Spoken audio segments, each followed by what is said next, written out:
आप सुन रहे हैं इंद्रजीत कुमार द्वारा लिखित मिस्टर साइको, जिसे आवाज दी है आरजे आजाद ने, ओनली ऑन पॉकेट एफएम। भाग 12।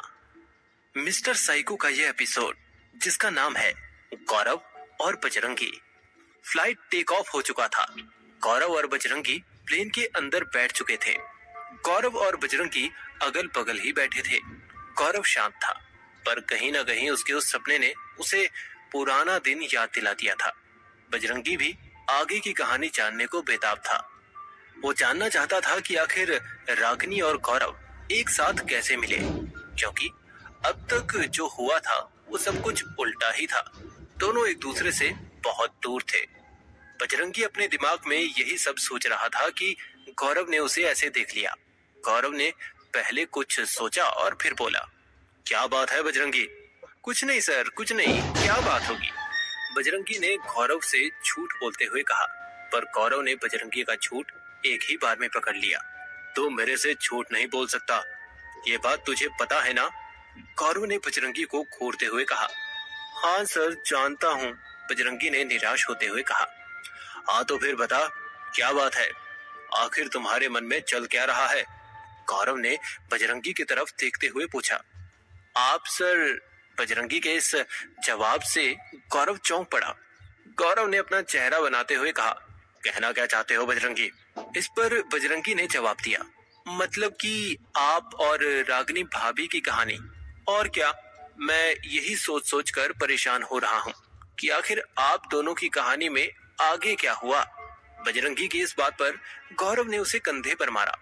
बजरंगी ने भी नाटक करते हुए गौरव से आगे की कहानी सुनने के लिए कहा।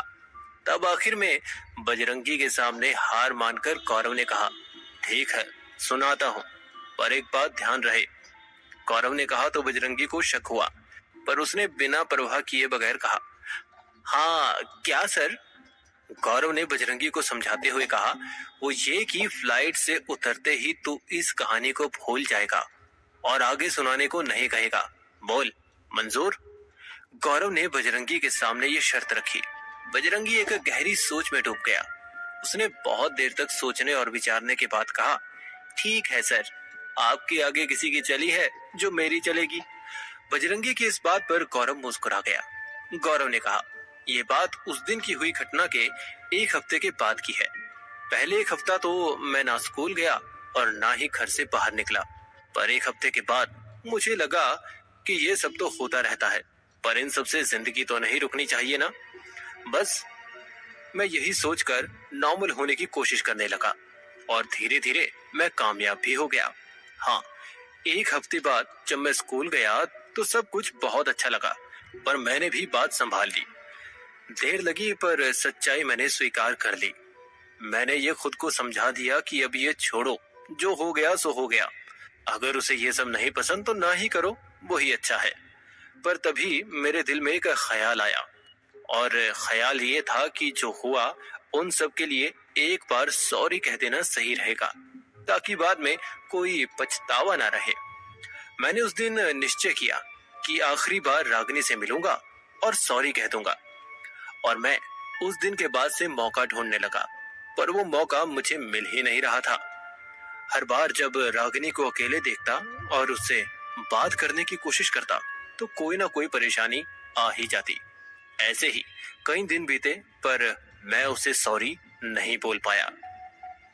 पर एक दिन मैंने देखा कि स्कूल के ग्राउंड में रागिनी अकेली बैठी है।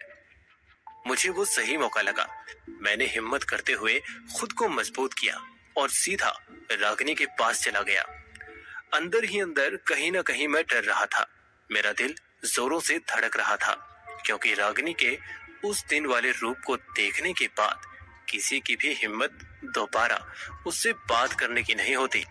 पर मुझे अंदर ही अंदर बुरा फील हो रहा था, इसीलिए मैं एक बार उसे सॉरी कहना चाहता था।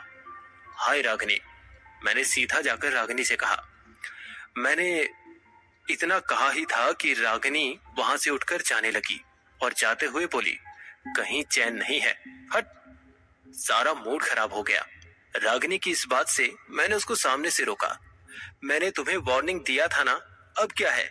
तुम्हें डर भी लगता है या नहीं? रागिनी ने बेरुखी से कहा। मैं पूरी तरह से हैरान था इस बात से कि रागिनी मुझसे इतना नाराज थी कि वो मेरी बात तक नहीं सुनना चाह रही थी। मैंने उसे बहुत समझाया और तब जाकर वो रुकी।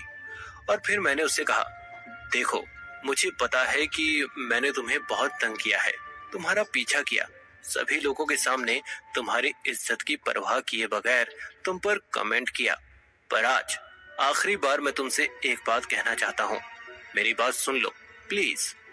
उसके बाद तुम मुझे माफ करो या ना करो, तुम्हारी मर्जी। रागिनी ने इरिटेट होते हुए कहा, क्यों? मैं क्यों सुनूं? और तुम मुझे जाने दो। ऐसे स्कूल के टाइम में तुम क्या सोच कर आए हो? हाँ बताना। मैं कह रही हूँ मुझे जाने दो वरना अच्छा नहीं होगा। मैंने उसे समझाते हुए कहा, ठीक है जाओ, मैं बस यही कहना चाहता था कि जो भी मैंने किया उसके लिए मुझे माफ करो, पर यकीन दिलाता हूँ कि अब तुम्हारे साथ ऐसा कुछ भी नहीं होगा, ये मेरा वादा है। रागिनी ने बीच में बात काटते हुए कहा, वाह, अभी बड़े सीधे बन रहे हो। इतने महीने से जो तुम कर रहे थे उसका क्या?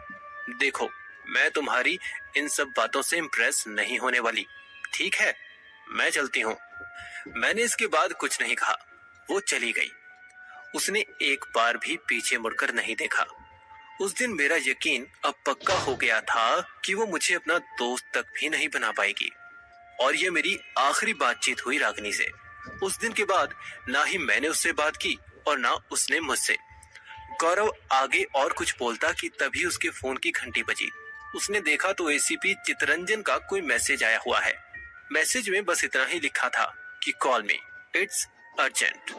गौरव ने मैसेज देखकर फोन को वापस जेब में डाल लिया। ये देख बजरंगी ने गौरव को हैरानी से देखते हुए कहा, सर, ये क्या किया आपने? एसीपी सर का मैसेज था, उन्होंने आपको कॉल करने के लिए कहा है। हो सकता है कुछ अर्जेंट हो, आप एक बार बात कर लीजिए। बजरंगी इससे आगे कुछ बोलता कि गौरव ने उसके मुंह पर कागज के बॉल बनाकर ठोस दी। बजरंगी का मुंह पूरी तरह से बंद हो गया। वो चुप हो गया। गौरव अपनी सीट पर लदक कर आंख बंद करके सो गया। बजरंगी वैसे का वैसे ही बैठा रहा। एसीपी के मैसेज ने उसे बेचैन कर दिया था। उससे अब बर्दाश्त नहीं हो रहा था। उसने अपना फोन निकाला और एसीपी को फोन लगाया। तभी सामने से एक एयर होस्टेस ने मुस्कुराकर बजरंगी से कहा, सर, हम कुछ ही देर में लैंड करने वाले हैं, आप प्लीज अपना फोन फ्लाइट मोड में रखें या फिर सीधा स्विच ऑफ ही कर दीजिए, प्लीज सर। इतना कहकर वो एयर होस्टेस चली गई। बजरंगी को मजबूरन फोन को बंद करना पड़ा। जैसे ही बजरंगी ने फोन बंद किया, आंखें बंद किए गौरव ने हंसते हुए कहा, तुझे हर चीज की बड़ी जल्दी रहती है ना बजरंगी? आगे के एपिसोड में सुनेंगे आगे की कहानी। आप सुनते रहिए ये कहानी मिस्टर साइको मेरे साथ, यानी आपके आरजे आजाद के साथ।